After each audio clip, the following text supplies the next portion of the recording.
বিসমিল্লাহির রহমানির রহিম। সুপ্রিয় শিক্ষার্থীবৃন্দ, আজকে আমরা জানবো ইসলাম শিক্ষা ষষ্ঠ শ্রেণীর সিলেবাস ও প্রশ্নের ধারণা সম্পর্কে। তো বিষয়বস্তু প্রথম অধ্যায়টা হবে আকাইদ।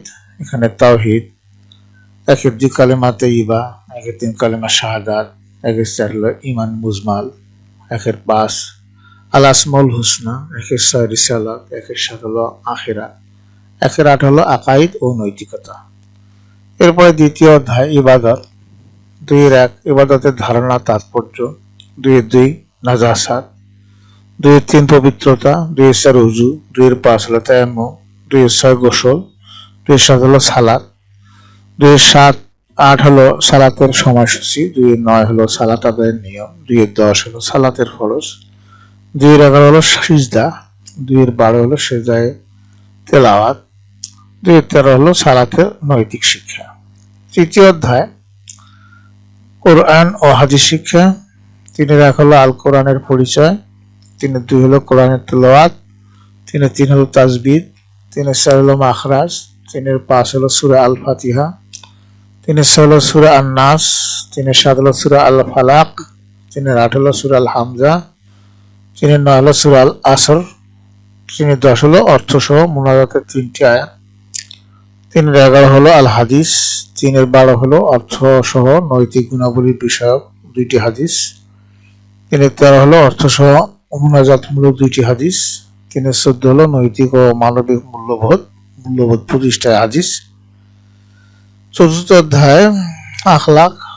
4-1 হলো আখলাকে হামিদা, 4-2 হলো সত্যবাদিতা, 4-3 হলো পিতামাতার প্রতি কর্তব্য, 4-4 হলো আত্মীয় স্বজনের প্রতি কর্তব্য, 4-5 হলো প্রতিবেশীর প্রতি কর্তব্য, 4-6 হলো বড়দের প্রতি শ্রদ্ধা ও ছোটদের প্রতি স্নেহ, 4-7 হলো সহপাঠীদের সাথে সদ্ব্যবহার, 4-8 হলো আখলাকে জামিমা, 4-9 হলো মিথ্যাচার, 4-10 হলো গীবত বা পরনিন্দা, 4-11 হলো গালি দেওয়া, 4-12 হলো ধূমপান এবং মাদকাসক্তি। পঞ্চম অধ্যায় আদর্শ জীবন চরিত্র। 5-1 হলো হযরত মুহাম্মদ সাল্লাল্লাহু আলাইহি ওয়াসাল্লামের জীবন আদর্শ, 5-2 হলো হযরত আবু বকর রাদিয়াল্লাহু আনহু এর জীবন আদর্শ, 5-3 হলো হযরত ওমর ফারুক রাদিয়াল্লাহু আনহু এর জীবন আদর্শ, 5-4 হলো হযরত খাদিজা রাদিয়াল্লাহু আনহা এর জীবন আদর্শ, 5-5 হলো হযরত ইমাম আবু হানিফা রাহমাতুল্লাহি আলাইহি এর জীবন আদর্শ, 5-6 হলো হযরত আব্দুল কাদের জিলানী রাহমাতুল্লাহি আলাইহি এর জীবন আদর্শ। এই ছিল তোমাদের এই 5টা অধ্যায়, এবং 5টা অধ্যায়ের যতগুলো ছিল সবগুলো তোমাদের সিলেবাসের অন্তর্ভুক্ত। এখন হবে নম্বর বন্টন। তোমাদের ইসলাম শিক্ষার মোট নম্বর হলো 100, ধারাবাহিক থাকবে 40, চূড়ান্ত হবে 60।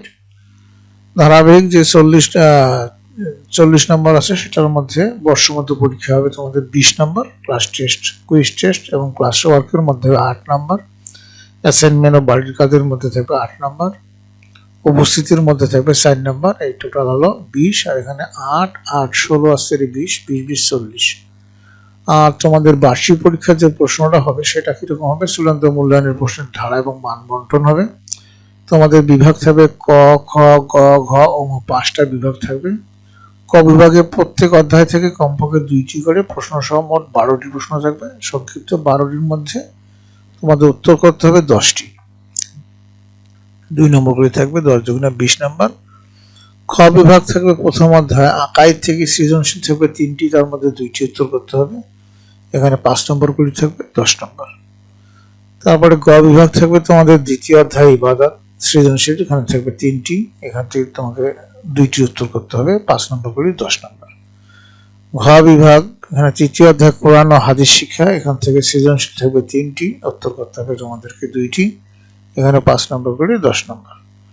কম বিভাগ চতুর্থ অধ্যায় আখলাক, পঞ্চম অধ্যায় জীবন আদর্শ জীবন চরিত্র, এখানে 2টি অধ্যায় থেকে সৃজনশীল থাকবে 3টি, উত্তর করতে হবে তোমাদেরকে 2টি, এখানে 5 নম্বর করে হবে, 10 নম্বর। এই যে এখানে 20, 10, 30, 40, 50, 60, এই 60 নম্বরে তোমাদের পরীক্ষা অনুষ্ঠিত হবে।